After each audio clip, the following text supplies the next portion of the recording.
Ang topic natin today is design of diagonal brace. Kadalasan makikita natin to sa mga warehouse or any structure na elevated, kunyari 3-story or 4-story. Meron tayo makikita mga diagonal braces sa paligid, sa lateral. Kung minsan isipin natin parang aesthetic lang para magkaroon lang ng design sa labas. But actually, it plays a significant role in structure. I also consider it as a main frame, part of main frame. Hindi siya secondary dahil pine-prevent niya yung structure from possible swaying. So, yun yung ipapakita natin in this video. Dalawang klase ang i-explain natin. Yung una, isa-size natin yung diagonal brace, ano yung appropriate size. And then yung second one is yung connection. Makikita natin sa drawing later. Ano po? Dito, sinabi ko, design of diagonal brace. Compute adequate diagonal brace using hollow square section. Yun ang gusto kong gamitin. HSS to satisfy a lateral load as shown in the drawing. Then number 2 is design connection detail using mild steel plate using fillet weld. Sa connection details, hindi bolt ang gagamitin natin, welding gagamitin natin.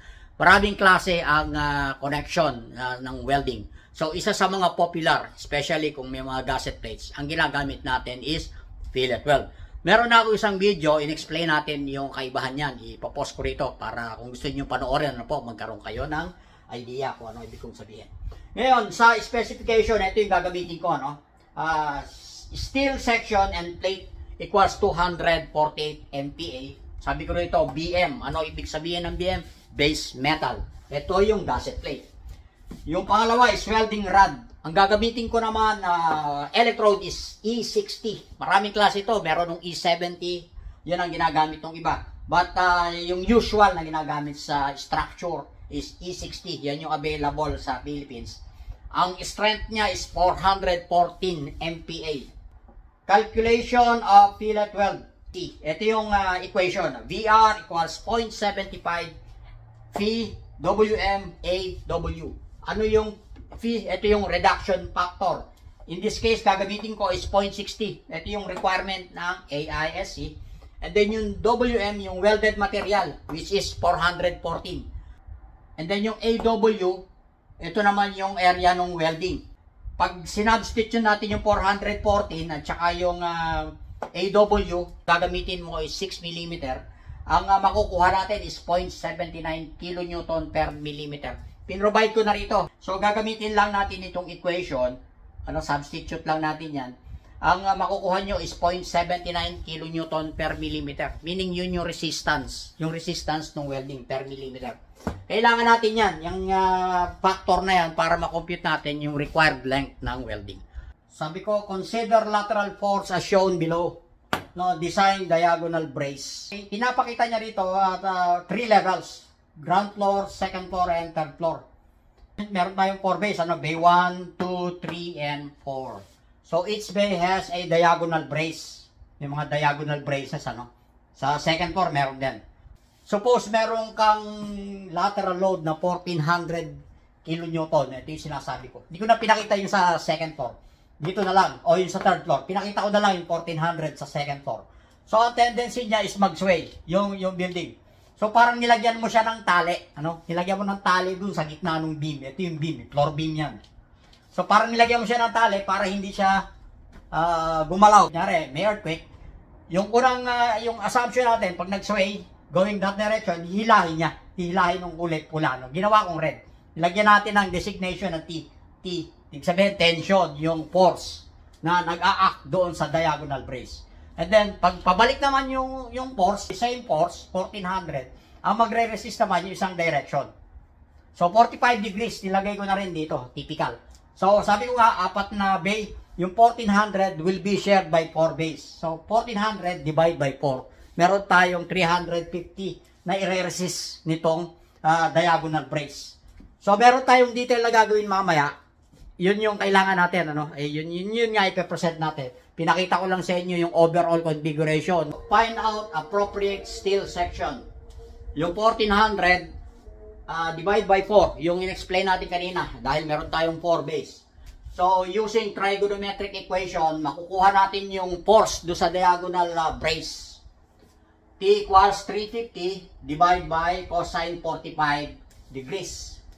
Tension force on diagonal braces or diagonal brace equals 495 kilonewton. Ito yung kailangan natin para ma-size natin yung appropriate dimension ng steel section. Required cross-sectional area by the relation F equals FT equals 0.45 multiplied by 248. Yun yung yield strength ng steel section. Equals 11.6 megapascal.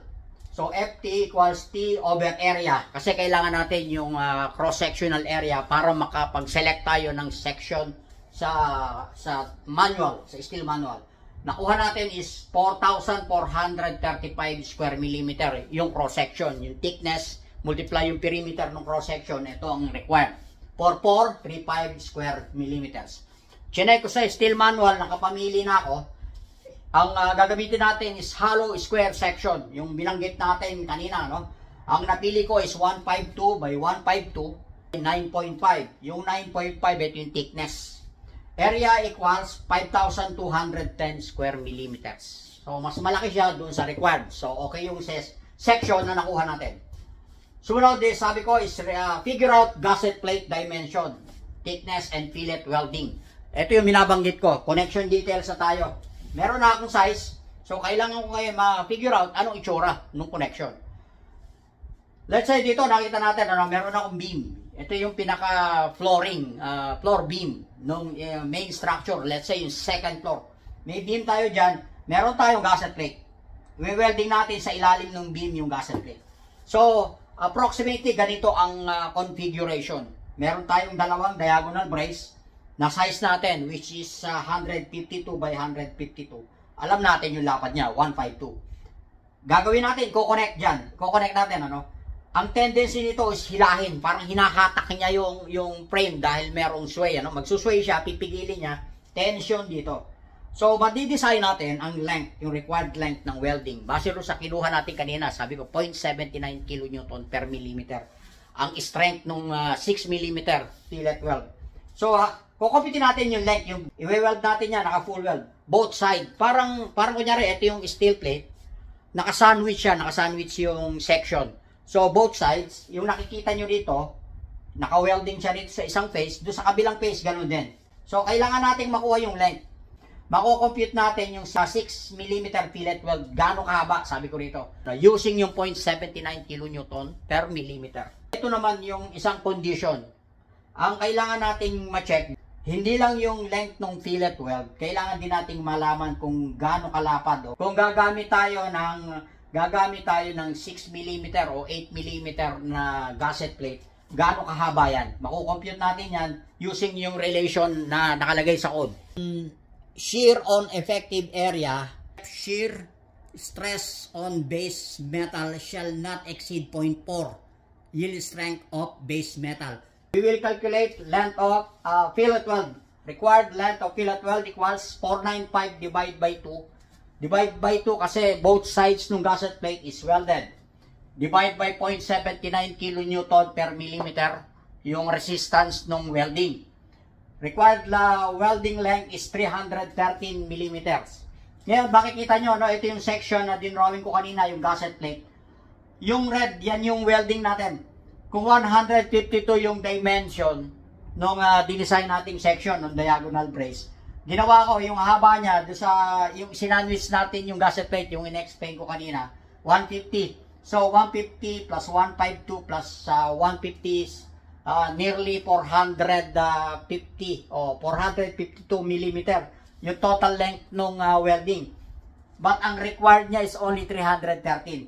So, itong design natin, itong ganitong section ng welding, yung ganyang kahaba is safe to resist yung required na 313 mm. So, dun sa isa naman, yung green, nakita natin, yung pinakita ko sa code kanina, yung critical shear. Kasi ang tendency na yun, kung magkakaroon ng failure, magkakaroon ng rupture, mapuputol yung gusset plate. Safe ka nga dun sa welding, pero ang nangyari naman, mapuputol. Posibleng maputol naman yung gusset plate. I-design naman natin yung thickness ng gusset plate. Yung kulay green. Kaya tinawag ko rito is critical shear para dun sa gusset plate.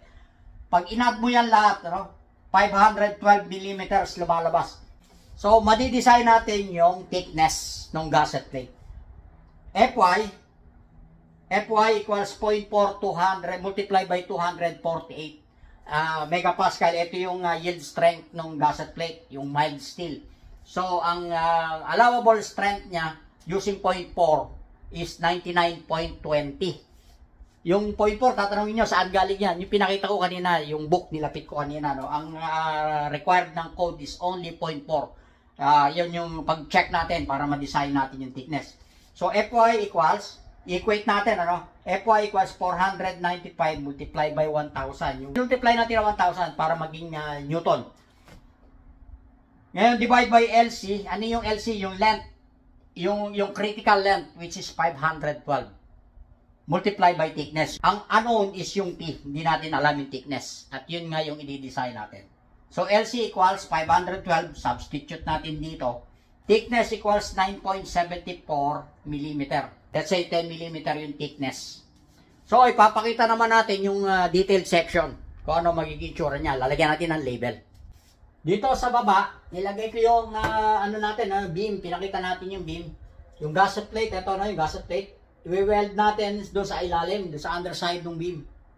Fully welded siya, both sides. Both sides ng gusset plate. Ito yung diagonal brace, yung dalawa, no? Typical naman yan. HSS 152 by 152 by 9.5. Ito yung welding natin, pinakita ko kanina, no? Ito yung dimension, no? 150. At saka yung offset natin na 30 mm, sinasabi ko kanina. So, nilagay ko na rin dito yung thickness ng gusset plate na design natin, which is 10 mm mild steel plate. So, ganun yung pagdi-design ng connection, pati yung diagonal brace ng section para ma-keep natin from swaying yung mainframe. Yun po, sana gustuhan ninyo yung topic natin at kung may mga question na tanong lang nyo at pilitin nating masagot. Salamat po. Thank you for watching. God bless.